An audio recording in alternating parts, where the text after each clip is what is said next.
ஆமேன். இதை நாங்கள் தேவ சமூகத்தில் செய்வது நான் நினைக்கிறேன் 5வது முறை. ஏற்கனவே நிறைய ஊழியக்காரர்கள் செய்திருக்கிறார்கள் இந்த இடத்திலே. அப்போ இந்த வார்த்தையை நீங்கள் வாசிச்சிருக்கலாம் சில பேர், அல்லது இந்த பலிபீடத்தில் இருந்து வந்த உடனே நீங்கள் கேட்டீங்க, அடையாளம் கண்டு கொண்டீங்க, அதன் பேரில் கிரியை செய்தீங்க. அப்போ அப்படி செய்யத்தக்கதாக நாங்கள் இந்த சபையை வைத்தபடினால, ஏன்னா இப்போ இன்றைக்கு இலங்கையில் அநேக சபைகள் இருந்தாலும் இதை அவங்க செய்கிறது இல்லை. ஆனால் தீர்க்கதரிசி அவர்கள் விசுவாசித்தாலும் அந்த வார்த்தை அவர்களுக்கு புலப்படவில்லை. அதுக்காக அந்த நேரத்தில் அவர்கள் செய்யாமல் இருக்கலாம். ஆனால் ஒரு வேளை நாங்கள் செய்வதை, ஆனால் நாங்கள் இதை ஏற்கனவே 4-5 முறை செய்து விட்டோம்.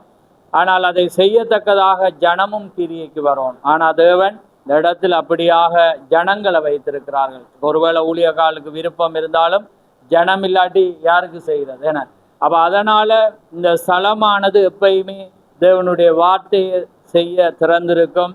நாங்கள் இந்த இடத்துல எப்பயுமே நாங்கள் அதை செய்யத்தக்கதாக, இந்த சத்தியம் போகத்தக்கதாக நீங்களும் மற்றவர்களுக்கு இந்த உபதேசங்கள், ஏன்னா இது தேவனுடைய வார்த்தை. அதனால் கடந்த வெள்ளிக்கிழமை 30 வருடங்களை அவங்க பூர்த்தி செய்தாங்க. பாருங்கள், 30 வருடத்துக்கு பிற்பாடு என்ன அவருடைய விவாகமானது ஆலயத்தில் இல்லாமல் வெளியிலே செய்யப்பட்ட ஒன்றாக இருந்தபடினால் விவாக இணைப்பானது தேவனுடைய வீட்டுக்குரிய ஒன்றாக இருக்கிறது என்று நாங்கள் இப்போ வாசித்தோம்.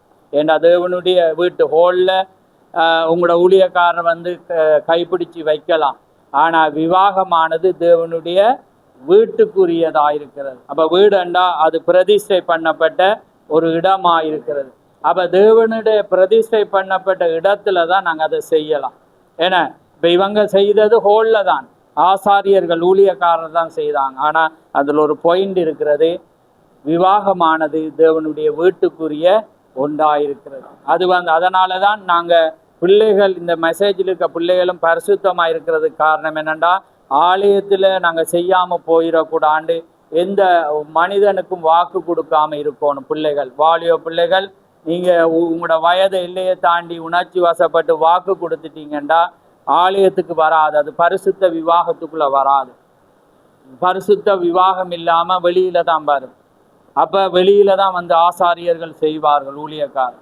ஆனால் நீங்கள் வாக்கு கொடுக்காம நியமத்தின்படி பரிசுத்தமாக வாழ்ந்து தேவனுக்காக ஐசாக்க போல ரெபேக்கால போல காத்திருந்தா ஆலயத்தில் செய்து வைப்பாங்க. அப்போ இந்த செய்தி இவளுக்கு முன்னமே தெரியாது. அதனால் அறியாத காலத்தை கர்த்தர் எண்ணாதிருக்கிறார், மன்னித்தார் என்றபடினால நாங்கள் மீண்டும் ஆலயம். அதுக்காக இப்போ நிறைய பேர் எப்படியெல்லாம் ஆலயத்துக்கு இல்லாமல் செய்கிறீங்க, உங்களுக்கு அந்த இன்ட்ரெஸ்ட் இல்லை, அந்த பயம் இல்லை. அதுக்காக நாளைக்கு நீங்களும் வந்துடாதீங்க, அது உங்களுக்குரிய. நீங்கள் அதுக்காக மனஸ்தாபப்பட்டு வேதனைப்பட்டு அந்த மனமாற்றத்துக்கு வந்த பிற்பாடு கர்த்தர் வருகை தாமதிச்சிருந்தா, நான் உயிரோடு இருந்தால் நாங்கள் செய்வோம். அப்படி இல்லாட்டி தேவன் ஒரு மனிதனை வைந்தா அந்த மனிதன்றது நீங்கள் செய்யுங்க. ஆமேன். அப்போ அதனால் நாங்கள் இந்த குடும்பத்துக்காக நாங்கள் ஜெபிக்க போகிறோம். நீங்கள் உங்களோட வாழ்க்கையை நினைச்சு பார்க்க திரும்ப வாசிக்க போகிறேன், திரும்ப கட்டி வச்சு ஏன்னா செய்வோம் மண்டியில் இது விவாக என்ன சொல்கிறேன், மீள் ஒப்பந்தம். ரைட். அப்போ நான் வாசிக்கிறேன் பாருங்கள். பிரியமானவர்களே, நாங்கள் இப்பொழுது நான் அதை வாசிக்கிறது அந்த நேரத்துக்குரிய. ரைட். மாற்கு 10 கூறப்பட்டுள்ளது போல, ஆதியிலே மனுஷரை சிருஷ்டித்த தேவன் அவர்களை ஆணும் பெண்ணுமாக உண்டாக்கினார். இது நிமித்தம் புருஷனானவன் தன் தகப்பனையும் தாயையும் விட்டு தன் மனைவியோடு இசைந்திருப்பான், அவர்கள் இருவரும் ஒரே மாமிசமாயிருப்பார்கள். இவ்விதமாய் அவர்கள் இருவராயிராமல் ஒரே மாமிசமாயிருப்பார்கள். ஆகையால் தேவன் இணைத்ததை மனிதன் பிரிக்காதிருக்க கடவன். எனவே இந்த விவாகத்தை சாதாரணமாக எடுத்துக்கொள்ளாமல் விவாகம் எதற்காக ஏற்படுத்தப்பட்டது என்பதை அறிந்து அனைவரும் இவ்விடத்தில் பயபக்தியாய் இருப்போமாக. தேவன் எதற்காக விவாகத்தை ஏற்படுத்தினார் என்றால், கணவனும் மனைவியும் தங்களுடைய வாழ்விலும் தாழ்விலும் இன்பத்திலும் துன்பத்திலும் ஒருவருக்கொருவர் அன்புடனும் ஐக்கியத்துடன் இருந்து ஒருவர் பாரத்தை ஒருவர் சுமந்து வேசித்தனம் இல்லாமல் அவனவன் தன் மனைவியையும் அவனவன் தன் சொந்த புருஷனையும் உடையவர்களாயிருந்து கிறிஸ்துவின் பிரமாணத்தை நிறைவேற்றவும் தேவ நாமத்தின் மகிமைக்காக பிள்ளைகளை பெற்று அவர்களை கர்த்தராகிய இயேசு கிறிஸ்துவை பற்றிய அறிவிலும் வளர்க்கவும் வேண்டும் என்பதே விவாகம் ஏற்படுத்தப்பட்டது. ஆகையால் இதனை நாம் புரிந்து கொண்டவர்களாக தற்போது இவ்விவாக நிகழ்வுக்கு கடந்து செல்வோமாக. இப்ப ஆண் மணவாளனிடம் கேட்கிற வாக்குறுதி, ஜோசப் என்னோட இது ஜோசப் ஆகிய நான் உன்னை இன்று முதல் என் மனைவியாக ஏற்றுக்கொண்டு வாழ்விலும் தாழ்விலும் இன்பத்திலும் துன்பத்திலும் சுகத்திலும் சுகவீனத்திலும் உன்னை நேசிக்கவும் உன்னை ஆதரிக்கவும் உன்னை பாதுகாக்கவும் மரணம் நம்மை பிரிக்கும் வரைக்கும் கணவனாக இருப்பேன் என்று வாக்கு கொடுக்கிறேன். ஆமேன். கர்த்தர் இவருடைய வாக்குறுதியை கேட்டார்.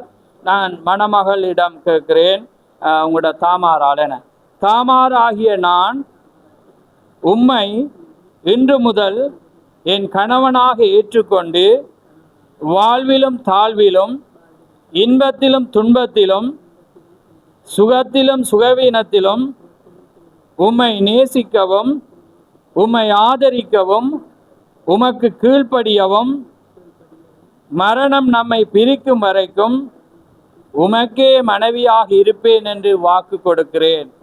கர்த்தர் இவர்களுடைய வாக்குறுதியை கேட்டார். ஆமேன்.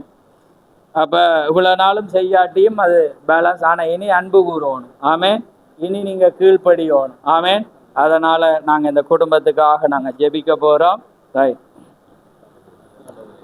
நன்றி கர்த்தாவே, மகு சோத்திரம் சோத்திரம் ஆண்டவரே, சர்வல்லவரே மகு சோத்திரம் ஆண்டவரே, அப்பா பிதாவே மகு சோத்திரம் சோத்திரம் ஆண்டவரே, ஜீவனுள்ளவரே மகு சோத்திரம் சோத்திரம் சோத்திரம் சோத்திரம் சோத்திரம் சோத்திரம்.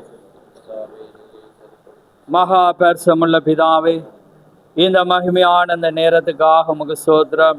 இந்த மகிமையான நேரத்திலே தகப்பனே, உம்முடைய வார்த்தையை கேட்டு ஆண்டவரே அடையாளம் கண்டு கொண்டு அதன் பேரிலே கிரிய செய்ய வந்திருக்கிற இந்த அழகிய குடும்பத்தை நீர் காண்கிற தேவன். ஆம் கர்த்தாவே, நிச்சயமாக உமக்கு பயப்படுகிற ஜனங்களை நீர் நேசிக்கிற தேவனாயிருக்கிறீர். அதனாலே நிச்சயமாக கர்த்தாவே ஆண்டவரே, இன்று முதல் இந்த குடும்பத்தை நீர் இன்னும் அதிகமாய் நேசித்து ஆண்டவரே, இந்த குடும்பத்தின் மத்தியிலே கர்த்தாவே இன்னும் அதிகமாய் உடைய வாழ்க்கையிலே ஆண்டவரே உம்முடைய வருகை வர மட்டும் இவருடைய வாக்குறுதிகளுக்கு ஏற்ற வண்ணமாக இவர்கள் வாழ்ந்து ஆண்டவரே, ஏன் நீர் ஒரு விவாகத்தை ஏற்படுத்தினீர் என்றும் ஏன் இந்த விவாகம் ஏற்படுத்தப்பட்டது என்பதையும் ஆண்டவரே நாங்கள் வெளிப்பாட்டின் மூலம் அறிந்து கொண்டோம். ஆண்டவரே, ஒரு பரிசுத்த சந்ததியை கொண்டு வரவும் கிறிஸ்துவின் பிரமாணத்தை நிறைவேற்றவுமே நீர் விவாகத்தை ஏற்படுத்தினீர். அதே போல இந்த கணவனும் மனைவியும் இதை புரிந்தவர்களாக தங்களுடைய பிள்ளைகளை கிறிஸ்துவின் பிரமாணத்தில் நடத்தவும் ஆண்டவரே உம்முடைய ராஜ்யத்துக்காக பிள்ளைகளை வளர்க்கவும் ஆண்டவரே, கிறிஸ்து எப்படி சபையில் அன்பு கூறுகிறது போல ஆண்டவரே இவர்கள் இருவரும் சபையை நேசிக்கிறதை தங்களுடைய வாழ்க்கையிலே காண்பித்து சபையை நேசிக்கிறவர்களாக கிறிஸ்துவின் பிரமாணத்தை காண்பிக்கிறவர்களாக கர்த்தாவே நிறைவேற்றுவே நீர் ஒரு பிரமாணத்துக்காக ஒரு விவாகத்தை ஏற்படுத்தினீர். அதை இவர்கள் புரிந்தவர்கள் கொண்டவர்களாக இனி வருகிற வாழ்க்கையிலே உமக்காக வாழ்ந்து இந்த பிரமாணத்தின்படி உம்முடைய வருகை மட்டும் ஆண்டவரே மரணம் இவர்களை பிரிக்க மட்டும் இவர்கள் இந்த உடன்படிக்கை கை கொண்டு கர்த்தாவே உம்முடைய ராஜ்யத்துக்கு வர மட்டும் நம்முடைய நீர் இந்த குடும்பத்துக்கு உதவி செய்யப்படுற தயவுக்காக உமக்கு ஸ்தோத்திரம். 30 வருடங்கள் கழித்து கர்த்தாவே இந்த மேன்மையான வார்த்தையை கேட்டு வாஞ்சித்து கர்த்தாவே செய்யும் போது பிள்ளைகள் வளர்ந்து விவாகமாக இருந்தாலும் அதை குறித்து உலகம் என்ன சொல்கிறது என்று ஆண்டவரே அவர்கள் நினைக்காத வண்ணம் நீர் எங்களை குறித்து என்ன சொல்லுகிறீர் என்பதை சிந்திக்கும்படியாக உம்முடைய அன்பை நாங்கள் வெளிப்படுத்த உம்மை நேசிப்பதினாலே மற்றவர்கள் பைத்தியமாக எண்ணினாலும் பிள்ளைகள் அதை குறித்து ஒருவேளை புரியாமல் விதமாய் எண்ணினாலும் அது எதையும் குறித்து கவலை கொள்ளாமல் உம்முடைய வார்த்தை பிரமாணத்தை ஏற்றுக்கொள்ள வந்த இந்த குடும்பத்தை நீர் ஆசீர்வதித்து உமக்காக நீர் வழி நடத்தும். மென்மேலும் இந்த குடும்பத்தை ஆசீர்வதியும். உம்முடைய கிருபையும் இரக்கம் இந்த குடும்பத்தோடு கூட இருக்கட்டும். யாவை உம்முடைய கரத்திலே தாழ்த்தி இயேசு கிறிஸ்து நாமத்தில் கேட்கிறோம். ஆமென் ஆமென் ஆமென்.